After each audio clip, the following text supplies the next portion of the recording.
할렐루야. 오늘 우리 제자의 세계관이라는 제목으로 여러분과 함께 묵상을 합니다. 말씀 제자도에 대해서 우리 지금 이제 세 번째 시간 저희들 말씀 묵상합니다. 첫째 날은 제자입니까? 라는 제목으로 제자가 있고 무리가 있다. 많은 사람들이 예수님을 따라다니지만은 예수님은 그 무리에 관심 두지 아니하시고 그들을 바라보시며 너희들이 나를 따라오려거든, 내 제자가 되려거든 자기를 부인하고 자기 십자가를 지고 나를 따라야 된다. 그래서 제자를 특별히 구별하셔서 그들을 훈련시키고 그들을 사용하시고 그들을 통하여 세계 복음을 전하시는 그러한 복음서의 내용들을 저희들 묵상하면서 우리는 과연 그냥 교회를 다니는 무리로 예수님을 따라다니면서 그냥 병이나 좀 낫고 이 땅을 살면 좀 편안하게 살고 조금 성공하는 그런 예수를 믿고 그렇게 무리로 따라갈 것이냐, 아니면 정말 예수님을 따라 예수님이 이루고자 하는 그 하나님 나라를 위한 그러한 제자의 삶을 할 것이냐. 첫 번째 시간이었습니다. 두 번째 시간 지난주는 뭐 했죠? 할렐루야. 이렇게 기억하시는 전선이 계시네. 다 모를 줄 알고 제가 물어본 거예요. 제자의 인생 목표. 제자는 세 가지 중요한 목표가 있다 그랬습니다. 뭡니까? 첫째는 예수 그리스도 그분을 사랑하고 예수 그리스도 그분과 교통하고 예수님과 동행하는 삶, 이게 제일 중요한 삶이에요. 왜냐하면 그분으로부터 모든 것이 나오기 때문에 예수님과 나와의 교통, 이게 신앙의 전부입니다.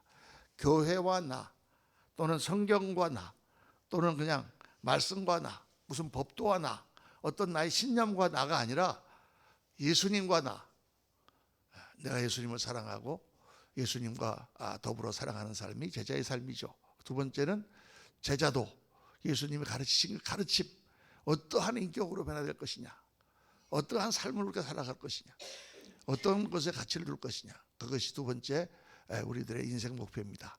그래서 정말 그리스도를 닮아가는 주님의 형상과 같은 그런 제자도를 따라서 정말 나의 모습에서 그리스도의 모습이 나타나는 것이 두 번째 인생 목표고, 세 번째 인생 목표는 뭐라고 했습니까? 공동체, 그리스도 안에서 공동체를 만드는 것이다. 그게 복음 전도고 그게 선교다. 선교도 뭐예요? 선교도 결국은 천국 하나님 나라를 세우는 거잖아요. 그렇죠? 하나님 나라가 뭡니까? 하나님 나라가 바로 공동체예요. 그래서 우리가 내 옆에 있는 공동체부터, 가정부터, 또 교회, 또 우리 직장, 사회, 우리 모든 것들을 공동체적인 하나님 나라를 추구하는 마음으로 섬김과 희생 가운데 우리가 세워가며 그 가운데 복음을 전도하여 사람들을 천국으로 인도하고 또 땅끝까지 복음을 전도함으로 우리가 세계 선교의 사명을 감당하는 것이다. 이렇게 제자가 추구해야 될 목표를 말씀을 드렸습니다. 그리고 오늘 세 번째 시간은 제자의 세계관.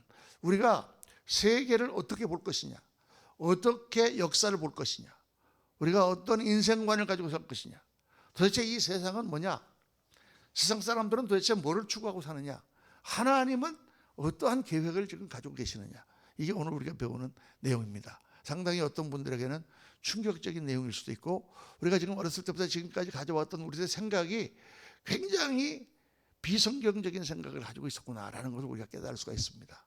근데 오늘 말씀은 창세기에 나오는 말씀이에요. 창세기에 보면은 창세기 4장에 딱 들어가면은 가인과 아벨의 이야기가 나오거든요. 가인과 아벨의 이야기 나옵니다. 다 대부분 많은 사람들이 알고 있죠. 가인이 동생 아벨을 죽였습니다. 그래서 그것을 많은 사람들이 최초의 살인이다, 이렇게 얘기를 하는데, 성경은 지금 최초의 살인을 이야기하려고 지금 가인과 아벨의 이야기를 쓰신 것이 아니라, 하나님께서 에덴을 쫓겨난 아담, 그 하나님의 그 백성들, 그 자녀들에게 하나님께서 기회를 주시는 거예요. 어떤 기회를 주시느냐, 다시 하나님께로 돌아와서 하나님을 만나고 하나님을 예배하고 하나님의 품으로 돌아올 수 있는 기회를 주시는 거예요. 그게 뭐예요? 그게 바로 제사였다. 그래서 4장 첫머리에 3장 끝머리에 하나님이 아담과 하와를 에덴에서 쫓아내시고 생명나무로 가는 길을 불과 화염금으로 막으셨죠. 그래서 더 이상 인간은 하나님께 나갈 수가 없고 또 하나님의 생명나무, 생명으로 나갈 수가 없는 죽는 존재, 저주 가운데 가시왕건기가 가득 찬 세상에서 살아가는 존재가 됐다. 3장에 말씀하고 있는데 4장에 들어가면서 하나님께서 그들이 다시 하나님을 만나고 하나님께 예배함으로 하나님의 은혜를 입을 수 있는 길을 열어주셨는데 그게 뭐냐? 제사다 그 말이에요. 그 제사를 드리는데 가인은 자기의 소출을 가지고 제사를 드렸고 곡식을 갖고 제사를 드렸고 아담이 아니라 아벨은 하나님 앞에 어린 양의 새끼를 잡아서 그 젖 새끼를 피로 하나님 앞에 제사를 드렸는데 무슨 이유는 성경에 나오지 않는데 하나님이 아벨의 제사는 받으셨는데 가인의 제사는 받지 않으십니다. 왜 가인의 제사를 받지 않았을까? 내가 만약 가인이었다면 왜 내 제사는 받지 않으셨지? 그래서 하나님 왜 제 제사를 받지 않으셨습니까? 제가 무엇이 잘못했습니까? 이렇게 당연히 생각을 해야 되겠죠. 사람들이 뭐가 잘못되면 이게 내가 뭘 잘못했지? 내가 하나님 앞에 뭐 부족한 게 있지? 이렇게 먼저 생각이 딱 자동적으로 가야 되는데 그렇게 가지 않습니다. 보통 사람이 다 저 사람 때문에 내가 안 됐다든가 저 환경 때문에 내가 안 됐다든가 그놈의 정권 때문에 내가 안 됐다든가 뭐 이렇게 항상 핑계가 항상 그렇게 가는 거죠. 가인이 자기가 하나님이 자기 제사를 안 받은 것에 화가 나고 동생 아벨의 제사를 받은 것에 질투가 올라와서 들에서 그를 쳐 죽입니다. 그러므로 역사가 어떻게 갈리느냐? 아벨과 가인의 제사에 대해서는 나중에 제가 시간 있으면 또 그때 다시 말씀드리겠고요. 왜 아벨의 제사를 받으셨고 왜 그게 중요한가 하는 걸 공부를 해야 되는데 어쨌든 그 이후로 어떻게 이 세계가 갈리느냐면 하나님을 떠난 가인의 후예와 하나님 아벨 대신에 셋을 주셔서 하나님의 형상대로 지음을 받고 그렇게 하나님을 추구하는 하나님의 줄기로 인류의 줄기가 갈리는 것을 성경에 말씀하세요. 물론 그 인류가 다 죽습니다. 다 노아의 홍수로 죽지만 새롭게 하지만 그 말은 지금 그 핏줄이 중요하다는 얘기가 아니라 이 세상에는 두 가지 줄기의 백성이 살고 있다는 거예요. 하나님을 믿고 하나님의 가치와 하나님 나라와 하나님이 우리에게 원하시는 인생을 살아가려고 하는 그런 사람들이 있고 하나는 하나님을 떠나서 가인처럼 인간 문명, 인간적인 생각, 인간적인 쾌락, 인간적인 즐거움을 누리고 사는 두 줄기가 있다는 거예요. 이게 성경을 처음부터 그걸 말씀하는 것입니다. 오늘날 마찬가지죠. 예수 그리스도를 믿고 천국을 소유하고 하나님 나라를 향하여 가는 성도가 있고 아무리 전도해도 예수님을 믿지 않고 스스로 멸망 가운데 빠지는 성도가 있는 거예요. 그래서 전 세계 사람을 딱 둘로 나누면 남자하고 여자로 나누는 게 아니라 딱 둘로 나누면 예수님을 믿고 하나님의 자녀가 된 사람과 예수님을 아직 믿지 않고 하나님의 자녀가 아직 안 된 사람 둘로 나뉘는 거예요. 아무리 우리가 어떻게 하려고 해봐도 그 중간은 있을 수가 없는 거예요. 예수님을 믿든지 안 믿든지. 그래서 그 줄기에 대해서 4장 중반부터 말씀하고 있다고 말해요. 4장 16절에 보면은 그 말씀이 하나님의 줄기와 세상의 줄기로 이 두 백성이 갈리는데 가인의 얘기가 나오는 거예요. 가인이 4장 16절부터 18절까지 석절인데 다 같이 한번 읽겠습니다. 가인이 여호와 앞을 떠나 에덴 동쪽 노 땅에 거주하더니 아내와 동침함에 그가 임신하여 에녹을 낳은지라 가인이 성을 쌓고 그의 아들의 이름으로 성을 이름하여 에녹이라 하니라. 에녹이 아랏을 낳고 이랏은 무후야엘을 낳고 무후야엘은 무드사엘을 낳고 무드사엘은 라멕을 낳았더라. 에녹의 족보가 간단하게 이렇게 나오면서 여기서 지금 중요한 거는 가인이 하나님을 떠난 가인이 하나님으로부터 버림받고 하나님을 배격하고 하나님을 거역하고 그 가인이 에덴 동쪽 노 땅에서 거주하며 그의 아들의 이름으로 뭐를 쌓고? 성을 쌓았다는 건 뭐예요? 문명을 건설했다는 것입니다. 그래서 지도를 보면 여기 지도가 보이지 않습니까? 여기 보면은 제가 가운데 빨간 글씨로 에덴 이렇게 해놨는데 저건 정확한 위치는 몰라요. 그런데 대개 학자들이 그 하란 지역이 있는 그쪽이 아마 최초 에덴이었을 것이다. 왜냐하면 성경에 보면은 에덴 동산에서 4개의 물이 발원하여 나간다 그랬거든요. 4개의 강이 발원하는데 그 강을 보면은 그 강이 여기 이제 유프라테스 강이 있고 여기 티그리스 강이 있습니다. 티그리스 강은 성경에 히데겔이라고 나오는 강이에요. 히데겔의 앞에 히는 관사고 티그리스. 히데겔 강이 티그리스 강이에요. 그래서 강 하나는 티그리스 강이고 또 강 하나는 유프라테스 강입니다. 그런데 또 한 강은 아마 이쪽으로 흐르고 또 한 강은 이쪽으로 흐르지 않았을까. 그런데 그게 다 없어졌어요 지금은. 그래서 아마 노아의 홍수 때 다 지형이 바뀌고 각 물줄기가 다 바뀌는 가운데 모든 것이 다 바뀌었을 것이다. 뭐 그렇게 우리가 생각하면 어쨌든 에덴은 그저 이 근처 어디에 있을 것이다라고 생각이 되죠. 정확한 위치는 모르지만. 그런데 에덴 동편 노 땅이 바로 여기입니다. 노 땅. 이 노 땅, 여기가 이제 이 유프라테스 강하고 티그리스 강하고 요 사이 요 강이 헬라어로 포타미아거든요. 포타미아. 두 강, 포타미아. 그래서 메소라는 말은 중간이라는 뜻입니다. 메소포타미아 하면은 강 2개의 중간. 강 2개의 중간 유역이 가장 비옥한 지역에 여기가요. 여기 잘 안 보이시죠? 여기 강이 여기 하나가 이렇게 올라가고 또 하나는 위에서 내려오고 마치 임진강이 내려오고 여기서 이렇게 한강이 남한강이 올라가는 것처럼 강이 거기서 딱 만나는데 그 지역이 바로 여기가 신할평지 바벨 지역이고 여기가 최초의 문명이 생긴 수메르 문명, 아카드 문명, 우르 문명 이런 문명이 생긴 곳입니다. 이거는 고고학적으로 다 발굴이 됐어요.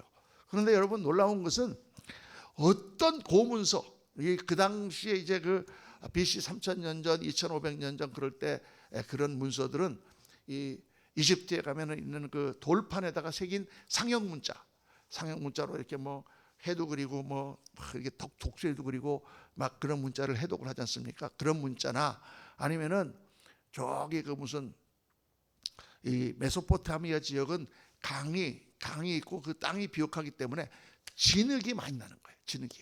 그래서 거기는 점토판에다가 쐐기 문자라 그래가지고 탁 쐐기를 이렇게 이 끌로 쫙 파면은 이렇게 파는 건 무슨 글자, 이렇게 파는 건 무슨 글자, 이렇게 파는 건 무슨 글자 이런 식으로 해가지고 글자를 만들어서 그 글자는 마치 이제 그 히라카나 가나카나처럼 그런 식으로 어떤 음표가 아니라 그거는 어떤 이렇게 그 하나의 발음을 얘기하거나 그런 걸로 그 쐐기 문자를 만들어서 그걸로 점토판을 만들어서 보관을 했단 말이에요. 그런데 그거를 계속 사람들이 쓴 게 아니잖아요. 그렇죠?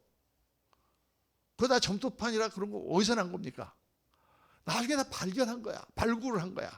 무슨 무덤을 파보니까 거기에 점토판이 나오고 무슨 유적을 파니까 거기서 뭐가 나오고 이 모든 그런 고대 문서들은요 다 그렇게 발견한 거예요. 발견해서 그거를 연구를 학자들이 막 해가지고 하나 해독을 다 아직도 쐐기 문자는 완전히 해독을 다 못했습니다. 그런 함무라비 법전이라든가 이런 걸 다 보면서 대충 이제 사람들이 하나씩 짐작해서 그때 역사적으로 어떤 왕이 나가서 전쟁에서 뭘 이겼다든가 또는 무슨 뭐 법령을 발표했다든가 그런 내용들이 거기에 쫙 쓰여져 있는 거예요.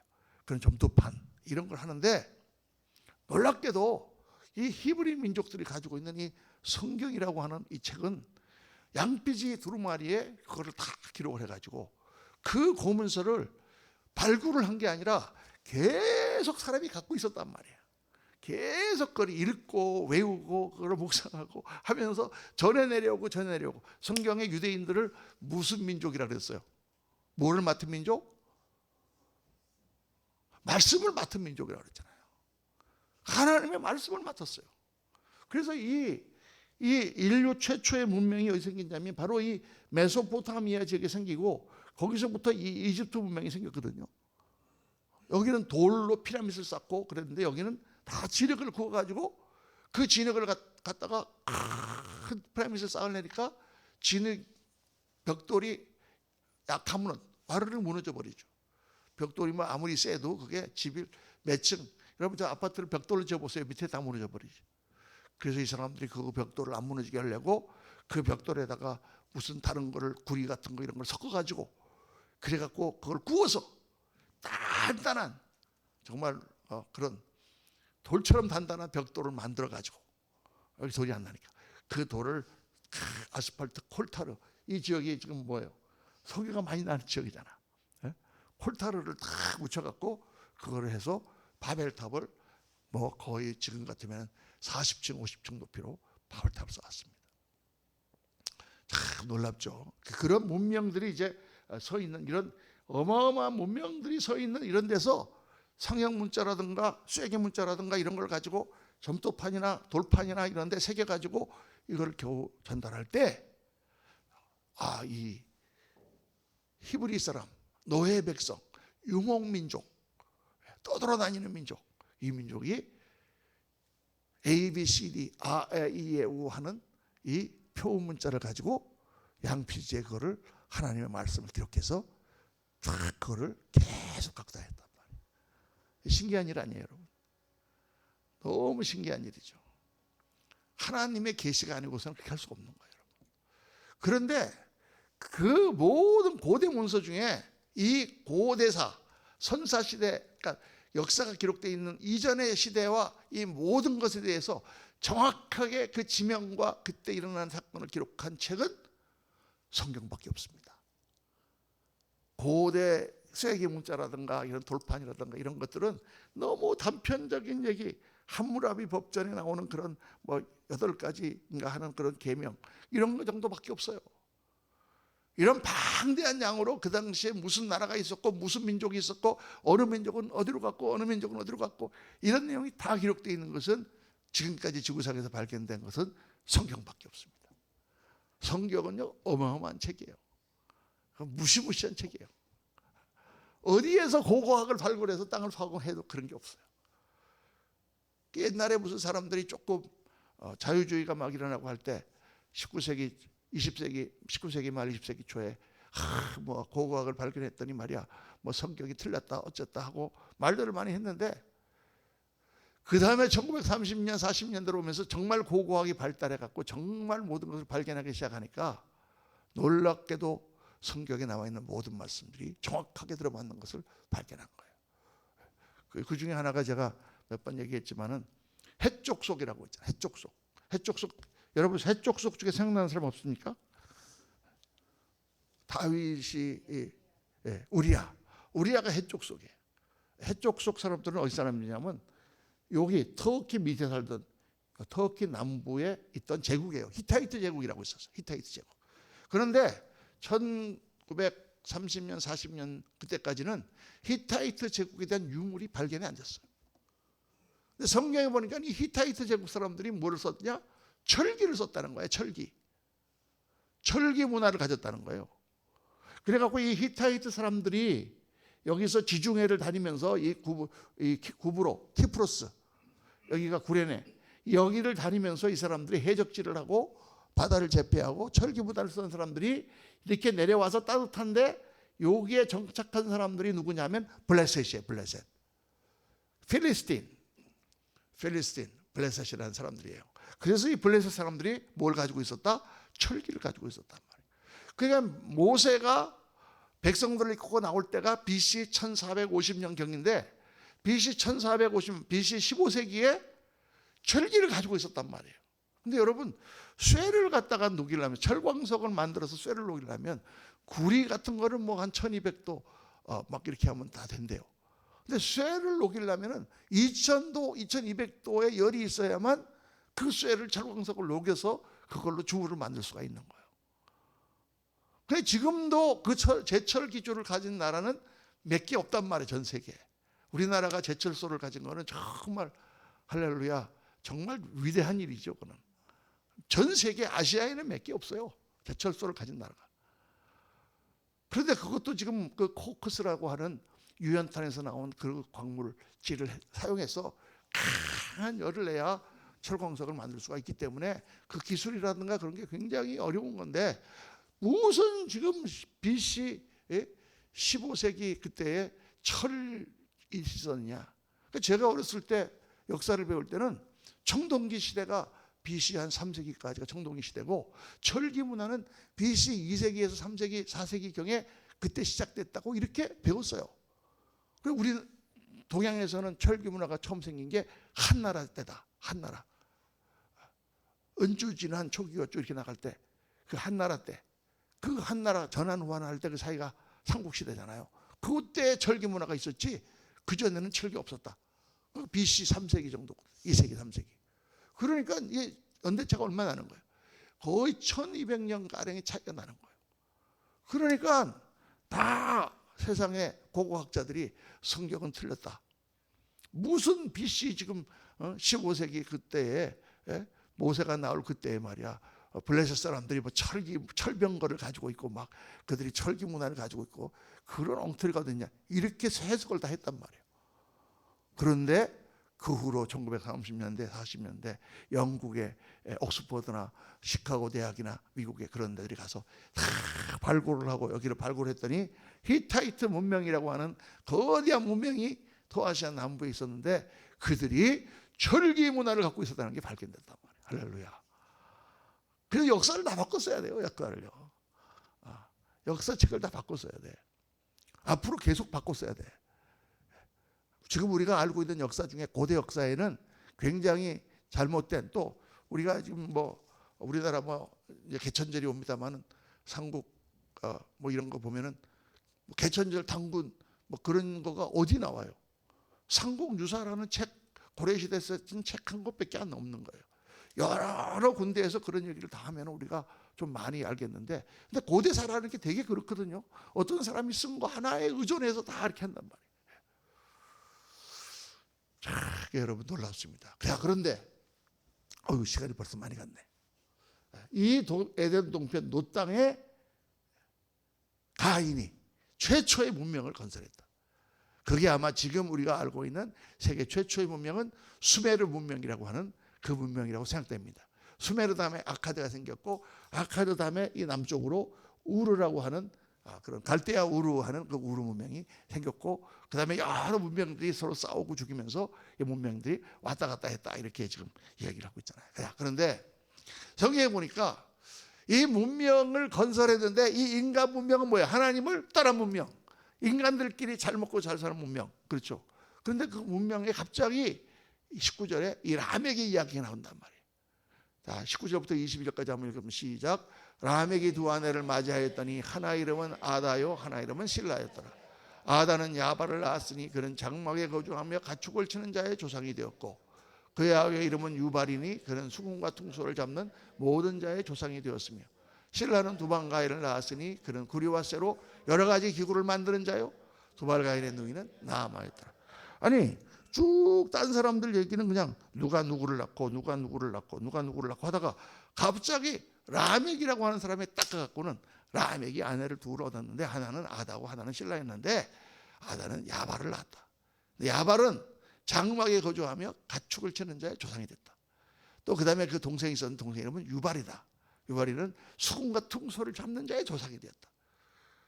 실라는 두방을 가인 두발이다. 두발인데 그는 구리와 쇠로 여러 가지 기구를 만드는 자가 되었다. 이렇게 얘기하니까 쓱 읽다 보면은 뭐 이런 조상이 처음에 그런 사람들이 있었다는 얘기로구나.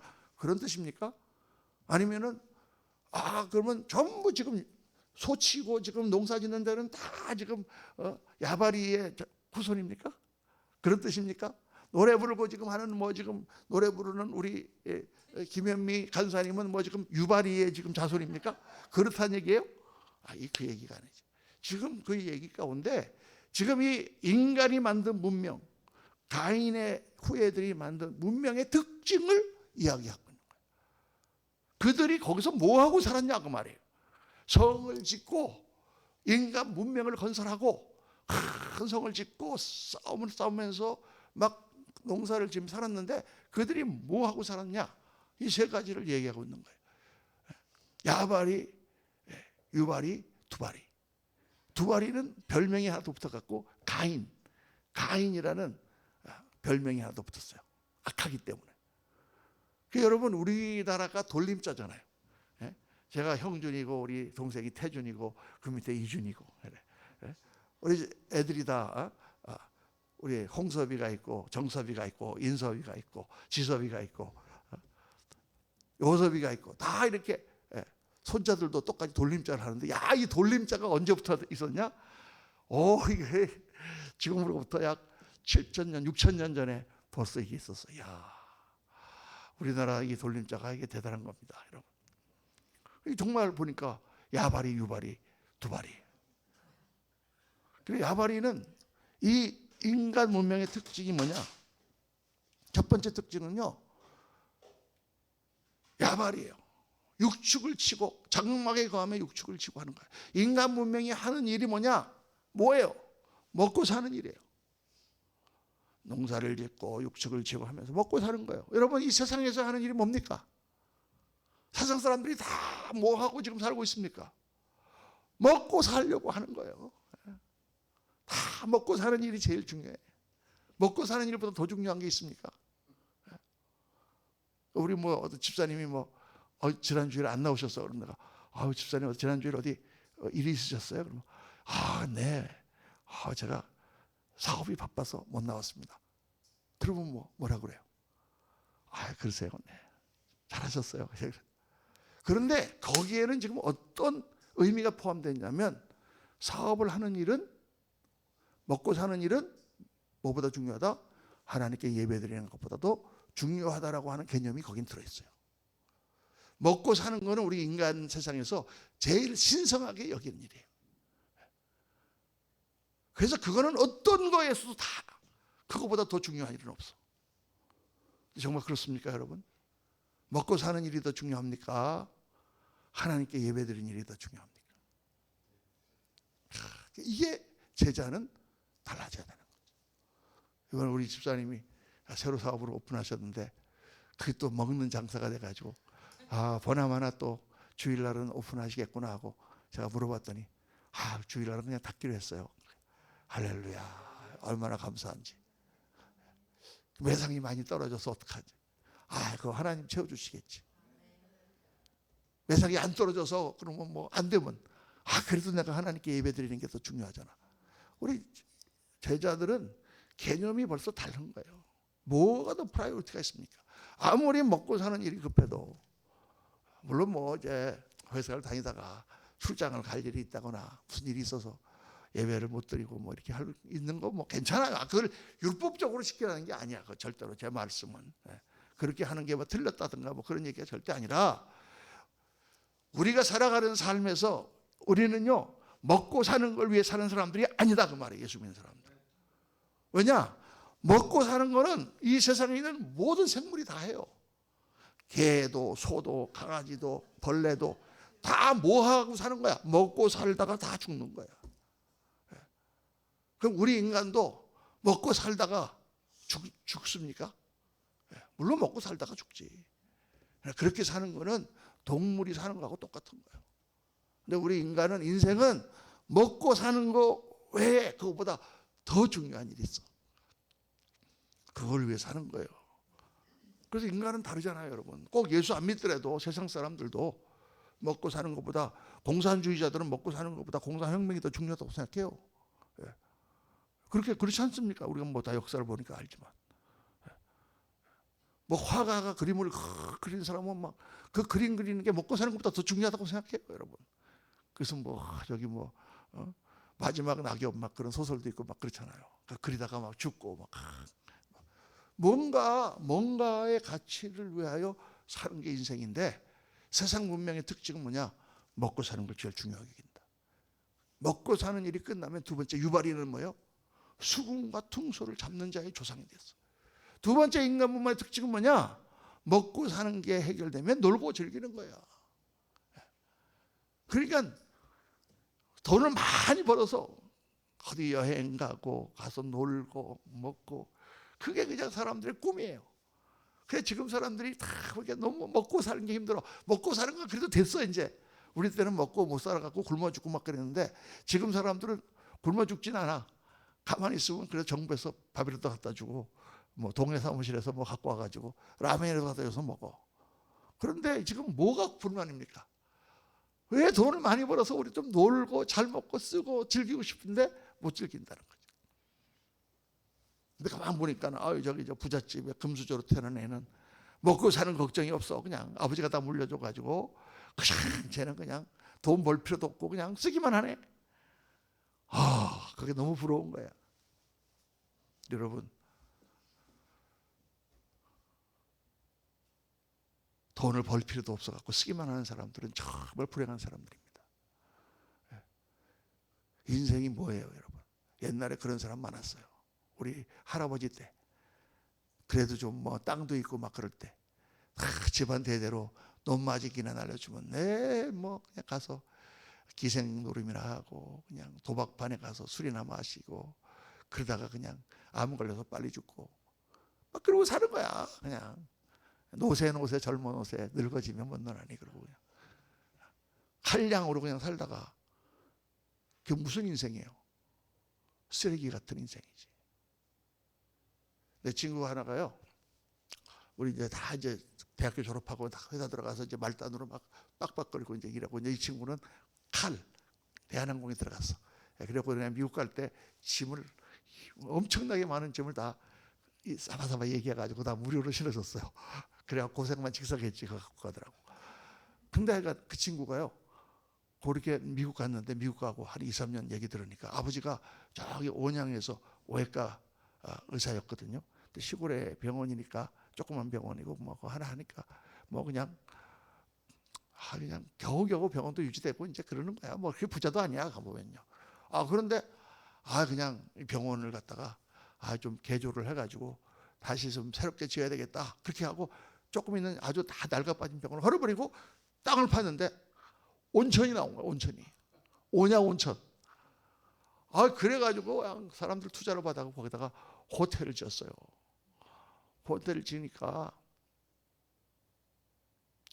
어때요? 그냥 거기서 돈이 그냥 저절로 들어오는 거야. 아버지가 이제 나이가 많아서 돌아가시고 나니까 이놈이 그걸 딱 물려받았어. 이 딸애들은 다 회사에서 아침부터 저녁까지 그냥 뛰고 뭐 그냥 출장 다니고 박박박 끼고 있는데 얘는 하루 종일 아무것도 안 해. 아침에 가면 사우나 하고 친구들이랑 먹고 놀다가 저녁 때 가서 수급만 하고 오면 끝나는 거야. 그렇게 맨날 서울에 전화를 하고 야 뭐하니 은행 다니는 애한테 전화를 하고 야 언제 퇴근하니 나랑 만나서 그 얘기를 듣고 애들이 야 걔 팔자 폈다 뭐 난리를 치는데 내가 미국에서 예수님 믿고 나서 가만히 생각해 보니까 참 불쌍한 인생이다. 20대부터 시작해서 아무것도 꿈도 없고 뭔가 할 것도 없고 그냥 돈 나오는 거 돈 받아가지고 그냥 그거 이런 맨날 마시고 이러고 있는 게 그게 좋은 인생이냐? 여러분 한번 생각해 봐야 돼요. 우리가 예수 믿고 제자가 된 사람들은 잘 먹고 잘 살고 그 다음에 놀고 즐기려고 사는 게 아니에요. 물론 또 놀 때도 있고 즐길 때도 있고 가끔가다 휴가를 가면 여러분 어디 가서 여행 가서 좋은 것도 한 번씩 보고 다 필요하지. 그러나 그걸 위해서 우리가 사는 게 아니단 말이에요. 해 아래에 있는 게 다 헛돼요. 다 헛되니 헛되도다. 제가 어제 우리 제자반에서 얘기했는데 저도 많이 돌아다녔거든요. 우리 이남규 집사님 보니까 저보다 조금 더 돌아다니셨더라고요. 그런데 아무리 좋은데도 처음만 가면 그랜드 캐년 막 이런 데가 있나. 근데 빨리 또 30분 보고 가야 되잖아요. 사진 찍고. 두 번째 가면 그냥 손님 때문에 가는 거예요. 이제 그다음부터는. 가면 뭐 딴 사람들은 그랬는데 나는 그냥 자동차 운전하는 것도 귀찮고 다 그놈이야. 가보면은 처음에만 그렇지. 인생이 해 아래에 있는 게 다 그렇지 않습니까, 여러분? 우리는 잘 먹고 잘 살고 놀고 즐기려고 인생 사는 게 아니다. 그렇게 사는 인생은 마치 한 달란트 받았다가 묻어두는 인생 같아서 주님 앞에 책망받는 인생이 되는 거예요. 그럼 어떻게 되느냐? 그리고 세상 사람의 세 번째 특징 두 마리는 뭐냐? 날카로운 도구를 각양도구라고 지금 이렇게 성경을 번역해 놨는데 오늘 성경에는 날카로운 도구, 농기구나 이런 걸 샤픈해 가지고 그러면 그게 지금 농사를 짓는 도구 만드는 거냐? 공돌이냐? 지금 그 얘기입니까? 이 날카로운 도구라는 것은 무기를 말하는 거예요. 성경에 보면 천사가 날카로운 기계로 다 그들을 심판한다는 얘기가 나오거든요. 날카로운 기계, 무기예요. 창, 칼, 활. 그러니까 세상 사람들이 하는 건 뭐냐? 먹고 사는 거 잘 먹고 잘 사는 거, 그다음에 그걸 갖고 즐기는 거, 그거를 더 많이 하기 위해서 뭐예요? 싸우는 거예요. 전쟁을 하는 거예요. 남의 나라를 침공하고 다른 민족을 정복하고 노예로 삼아가지고 다른 것을 뺏고, 그래갖고 우리가 부를 누리고 강대하게 돼서 다 제국을 이루는 거예요. 제국이야 그게요. 이게 세상 사람들이 하는 일이 다예요. 이게 라멕의 시가 나옵니다. 그 다음에 라멕의 시가 어떤 시가 나오냐면, 라멕의 아내들에게 이르되 아다야 신라여 내 목소리를 들으라. 라멕의 아내들이여 내 말을 들으라. 나의 상처로 말미암아 내가 사람을 죽였고 나의 상함으로 말미암아 소년을 죽였도다. 가인을 위하여는 벌이 7배일진데 라멕을 위하여는 벌이 77배이로다. 이게 성경에 나오는 인간 최초의 시예요. 최초의 시. 성경에 나오는 최초의 시. 인류사에 나오는 최초의 시야. 근데 이 시는 불행하게도 전쟁시입니다. 전쟁시예요. 이런 뜻이에요. 내 아내들이여, 사람들에게 말하는 거예요. 내 말을 들으라. 나의 상처로 말미암아, 저놈이 나를 상처를 줘서 내가 그놈을 죽였고, 그놈이 나를 상하게 때문에 내가 그 소년인데 청년이에요. 그 젊은 자를 죽였다. 그러면서 가인을 위하여는 벌이 7배일 때인데 라멕을 위하여는 벌이 7배, 77배. 이거는 가인이 7배 벌을 받았는데 나는 77배 벌을 받아야 된다, 이런 뜻이 아니에요, 여러분. 가인을 위하여 벌이 7배라는 건 무슨 말이에요? 가인이 아벨을 죽였잖아요. 벌을 받아야 되잖아요. 가인이 죽어야 되잖아요. 하나님이 안 죽이셔요. 가인을 안 죽이셔요. 다음 시간에 왜 가인을 안 죽이셨는가 제가 설명할게요.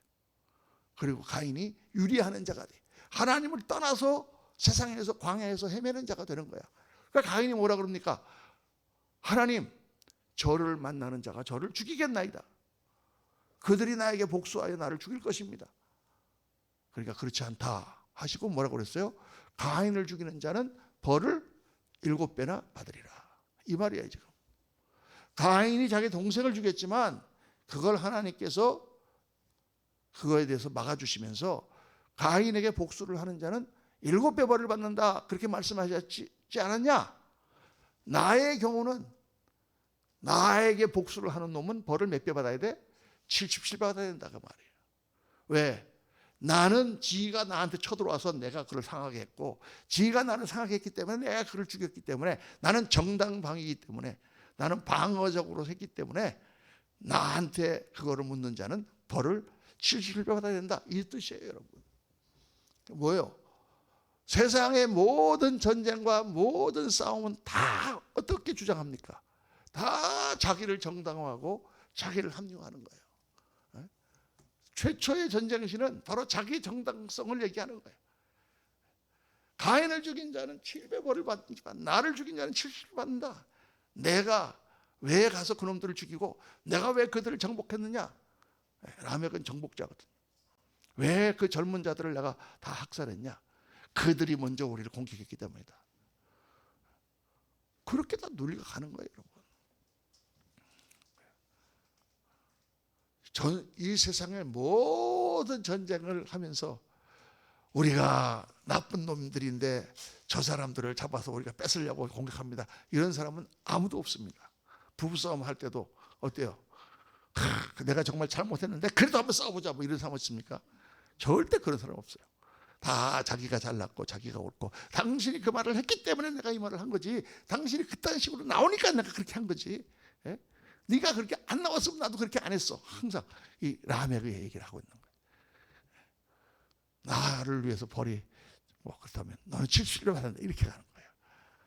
그러니까 이게 인류 문명의 특징을 아주 창세기 4장에 딱 아주 그냥 정말 간단한 이 이야기로 다 보여주는 거예요. 지금까지 인간은 저렇게 살고 있어. 하나도 변한 게 없어. 어떻게든지 다른 나라를 정복해서 잘 먹고 잘 살고, 그리고 그 즐기고, 로마 문명, 그리스 문명, 페르시아 문명 다 어떻습니까? 다 로마의 찬란한 위대한 문명. 뭐가 위대해야? 다 전부 노예들을 데려다가 그들을 부려먹으면서 남을 착취하여 누리는 그런 악독한 문명이죠. 뭐가 위대해? 하나도 위대한 거 없어요. 그래서 제가 이걸 보여드리려고 그래요. 그런데 그 뒤에 이제 셋의 후손이 나온단 말이에요. 아벨이 제사를 드린 것은 뭡니까? 바로 동물의 피를 잡아서 속죄의 제사를 드린 거죠. 하나님께 돌아가기 위해서는 속죄의 제사가 있어야 되는데 그 바로 그리스도의 속죄의 모형이죠. 창세기 4장 25절에 아담이 자기 아내와 동침함에 그가 아들을 낳아 그 이름을 셋이라 하였으니 이는 하나님이 내게 주신 아벨 대신에 다른 씨를 주셨다. 셋은 아벨의 줄기를 이어나가는 하나님의 백성임을 말씀하고 있어요. 하나님의 백성들은 어떻게 사느냐, 어떠한 것을 위하여 사느냐, 하나님 앞에 돌아가서 하나님께 예배드리고, 그게 중요한 거예요. 먹고 사는 게 중요한 게 아니라, 즐기는 게 중요한 게 아니라, 남한테 뺏는 게 중요한 게 아니라 우리는 하나님께로 돌아가는 게 중요한 거예요. 그 다음에 두 번째는 하나님의 형상으로 아담이 지어졌잖아요. 그리스도의 형상을 따르는 자녀들이에요. 보니까 하나님께서 하나님의 모양대로 아담을 창조하시고, 아담은 130대 자기의 모양 곧 자기의 형상과 같은 아들을 낳아 이름을 셋이라 하였고, 하나님의 형상으로 쭉 이 줄기가 내려오는 거예요. 이 줄기는 바로 그리스도의 형상을 담는 우리들을 말하는 거예요. 우리는 이 땅에서 뭐를 위해 사느냐? 그리스도의 형상을 닮아 장성한 분량에 이르는 것이 우리들의 인생 목표고, 그것이 우리들이 살아가는 가장 중요한 가치관이죠. 그 다음에 거기는 에녹이라고 하는 사람이 나와요. 에녹이 하나님과 동행하더니 365년을 살면서, 근데 에녹은 또 왜 365년을 살았는지 몰라. 1년이 365일이라서 그런 것 같아요. 네, 주님과 동행하더니 하나님이 그를 데려가셨다.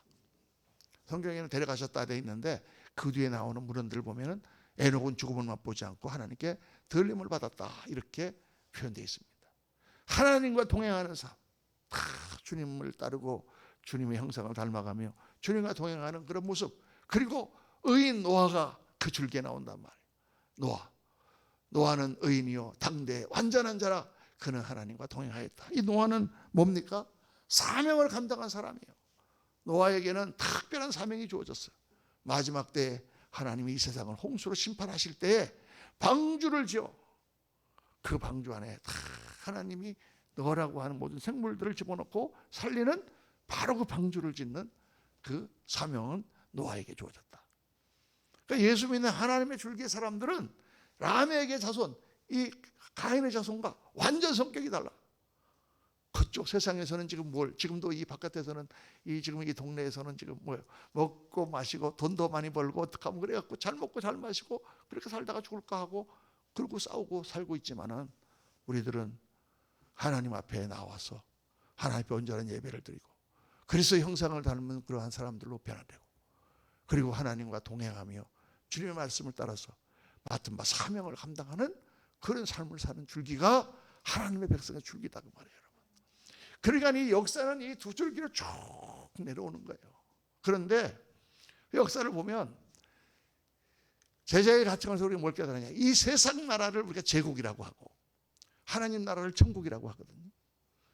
지금 이제 민주주의지만은 다 그전에는 제국이었어요. 왕이 통치하고 큰 왕이 나타나서 모든 걸 정복하고 큰 나라를 이루는 것이 세상 사람들의 목표였어요. 그렇죠? 그 세상 나라의 가치관이에요. 근데 하나님 나라는 굉장히 미미해. 하나님 나라는 보이지도 않아. 아까 본 그 메소포타미아 제국, 이집트 제국, 히타이트 제국 있을 때 하나님은 아브라함을 택하셨는데, 아브라함은 매 양 끌고 다니는 문유복민이야. 자기 집도 없어. 천막에 살아. 그렇죠? 땅도 없어. 부인이 죽었는데 거기 묘 하나 쓸 데가 없어가지고 돈 주고 사가지고 거기다가 장사를 지내는 그 아브라함을 하나님 택하셨단 말이에요. 이 세상은 이렇게 어마어마한데, 이게 도대체 하나님의 섭리가 어떻습니까? 그래서 이걸 바꿔야 돼요. 이 세상에는 뭐가 힘이에요, 여러분? 세상의 힘, 돈, 권력, 주목, 무기, 이런 게 세상의 힘이죠. 근데 하나님 나라는 뭐가 힘이에요? 사랑과 희생이 힘이에요. 자, 여기서 우리가 깨달아야 되는 게, 교회가 돈, 권력, 이거를 추구하면 안 됩니다. 그 하나님 나라에 완전히 원수가 되는 거예요. 역사에 보면 그런 시대가 있었죠. 로마가 국교를 선포하면서 데오도시우스 황장가가 로마를 국교로 선포하면서 그때부터 교회가 망하기 시작했어요. 강제로 믿는 거야 이제는. 그전에는 예수님을 믿기로 다 작정하고 나와야 믿는데 국교가 되놓으니까 안 믿으면 죽여. 그런 겁니까?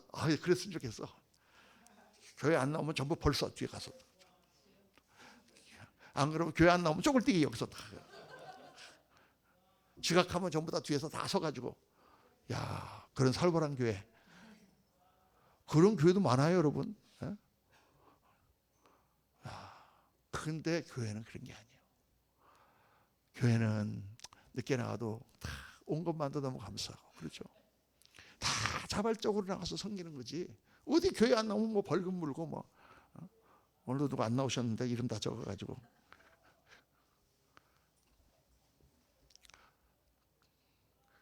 교회가 큰 건물, 재물, 권력을 지향하면 망합니다.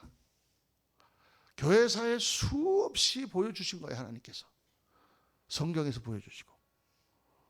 우리나라도 망했잖아, 지금. 교회가. 그게 지금 잘못된 거예요, 여러분. 우리 지금 생각해도 지금 다 꽉 차 있어요. 여러분, 전도하고 많은 영혼들 구원하고 정말 와서 같이 예배드리고 하나님 앞에 돌아오고 신앙에 떨어진 사람 다시 일으키는 거 좋은 일이에요. 할렐루야. 그렇게 다 전도하고 우리가 열심히 주의 말씀을 전해야 될 줄로 믿습니다. 그런데 그게 우리 교회를 키우기 위해서 그러면 안 돼. 그 하나님이 기뻐하시는 게 아니에요. 내가 유명해지기 위해서 그러면 안 돼. 그게 아니에요. 우리는 영혼을 사랑하고 그 사람들이 더 하나님 앞에 가까이 나오도록 우리가 여러 가지 전도 방법을 쓰고 하는 건 다 좋은 일이지만 세상의 재물과 권력을 취하려고 하면 안 된다는 거예요. 많은 목사님들이 여기에 넘어져요. 교인 숫자가 많으면 시장이 와서 나한테 절합니다. 시장이 뭘 보고 우리 표가 몇 표인데 몇만 표인데 여러분 그 몇만 표가 교회의 힘입니까? 우리가 몇만이면 세상은 수십만이야. 우리가 뭐 돈이 좀 있습니까? 세상은 100배, 1000배도 더 많아요. 우리는 세상이 감당할 수 없는 힘을 가지고 있는 사람이에요. 우리는요. 십자가를 지고 희생하고 헌신하고 참된 사랑을 보이고 참된 인생을 보이고 참된 가치가 무엇인지를 보이고 하나님 나라를 보이고 영원한 생명을 보이는 사람들이야. 우리는. 그러니까 세상 사람들이 이 사람들은 정말 우리랑 다르다. 이렇게 세상을 이기는 거지. 똑같이 뭐 돈 갖고 우리가 싸워보려고. 번쩍거리는 교회. 여러분 마귀가요. 서펀트라고 하는 그 말이요. 번쩍거리다는 뜻이에요. 주님 말씀하셨잖아요. 내가 사탄이 하늘에서 번개처럼 떨어지는 것을 보았다. 그래서 세상은 다 번쩍거리는 걸 좋아해. 이 번쩍거리는 거 이거. 다 번쩍거리는 걸 좋아해. 교회를 번쩍거리는 걸 줬어. 어떤 교회가. 내가 그냥 10년 전에 와서 그걸 보고 얼마나 속이 뒤집히는지. 교회를 좀 소박하고 세상 사람들이 깜짝 놀라도록 좀 그렇게 교회를 하지. 제 똑똑한 사람이에요. 번쩍하게 만들어가지고. 그러면 사람들이 막 그거 보고 와 교회가 막 번쩍거리고 좋네 막 굴복할 것 같습니까? 천만의 말씀. 세상에는 더 번쩍거리는 거 많아요. 롯데 63빌딩 가보세요. 번쩍거리는 게 얼마나 많아. 그런 거에 비하면 교회는 막 코딱지 같은 거지. 그런 게 우리의 힘이 아니란 말이에요. 절대로. 교회는. 여러분 정말 아무도 이런 설교 못해요. 한국에서 지금. 다들 눈이 뒤집혀갖고 목사들이. 정말 여러분 오늘 몇 명이지만 우리는 예수 제자가 뭔가. 예수 제자는 그런 걸 추구하는 사람들이 아니거든요. 자, 세상에는 피라미드. 제가 건축학과 딱 들어갔을 때 제일 먼저 배운 게 두 가지예요. 피라미드. 고대 지금으로부터 5000년 전에 어마어마한 피라미드의 돌멩이를 지금까지도 무너지지 않는 딱딱한 돌멩이를 어떻게 잘랐는지도 모르게 정방향으로 잘라가지고 그거를 정확하게 북두칠성을 향해서 그거를 거기다가 놨다. 지금으로부터 5000년 전에 그 문명, 이 기술, 이 놀라운 건물, 인류의 위대한 유산, 피라미드. 근데 피라미드가 뭡니까? 한 글자로. 예? 묘예요, 묘. 두 글자로 하면 무덤. 몇 사람을 위한 무덤입니까? 한 사람을 위한 무덤이야. 그 한 사람을 위한 무덤을 만들기 위해서 수십만 명의 노예가 수십 년 동안 채찍에 맞아 죽어가면서 그 피라미드를 완성한 거예요. 피의 건물이에요. 그렇게 그걸 보니까 그 건물은 가장 인간이 남긴 사악한 건물이에요. 무슨 위대하긴 개뿔이 위대해. 그거 뭐 수학 계산 잘하고 뭐 이거 다 잘 돼갖고 그게 그렇게 위대합니까? 그 건물을 짓기 위하여 수십만 명의 사람이 희생됐어요. 그 한 사람의 죽은 다음에 묘를 만들기 위해서. 악한 거예요. 그러니까 이렇게 제자도를 배우면서 이 세계관을 배우니까 위대한 로마 제국이 아니구나. 위대한 피라미드가 아니구나. 제가 건축가에 들어가서 그 다음에 배운 건물이 바로 파르테논 신전이에요. 올림포스 산 위에 이 파르테논이라고 하는 이거는 건축학적으로 완벽해. 야, 지금으로부터 거의 2,400년 전에 어떻게 이런 걸 지었을까? 그게요, 여러분, 이 딱 보면은 건물이 똑바로 딱 서잖아요. 그러면 이게 약간 이렇게 삐뚤어 보여. 높기 때문에. 사람들이 착시 현상이 약간 난단 말이에요. 그래서 만화 같은 거 보면 빌딩 그릴 때 빌딩을 이렇게 그리잖아요. 이렇게 보인단 말이에요. 그래서 그렇게 안 보이게 하려고 기둥을 쭉 기둥에 서 있는데 그 기둥을 조금씩 다 좁혀놨어. 그리고 기둥을 선을 쭉 그리면은 쭉 올라가서 거의 450m인가에 가서 딱 한 점으로 모이도록 그렇게 설계했어요. 그러니까 그 파르테논을 잘 연구를 해보니까 맨 가의 기둥은 이만큼 길어지고, 그 다음 기둥은 이만큼 길어지고, 그 다음 기둥은 이만큼 길어지고, 그 다음 기둥은 다 이렇게 돼갖고 이렇게 겉으로 보면 똑같은데 자세히 측량해 보면 샥 이렇게 돼서 완벽한 그런 거대한 모습을 나타내도록 그렇게 생각했단 말이에요. 야, 기둥이 이렇게 있잖아요. 기둥이 이렇게 있으면 맨 가의 기둥은요, 회랑이에요, 회랑. 회랑이고 가운데는 건물이 있어요. 그래서 가운데는 막혀 있고 바깥에는 떠 있잖아요. 그렇죠? 그래서 이 떠 있는 간격이 다 똑같지가 않아. 가운데는 다 똑같은데 맨 가의 회랑은 조금 좁혀놨어요. 왜? 착시로 볼 때 그게 더 넓어 보이지 않게. 야, 우리나라도 옛날에 김대승인가 석굴암 봤습니까?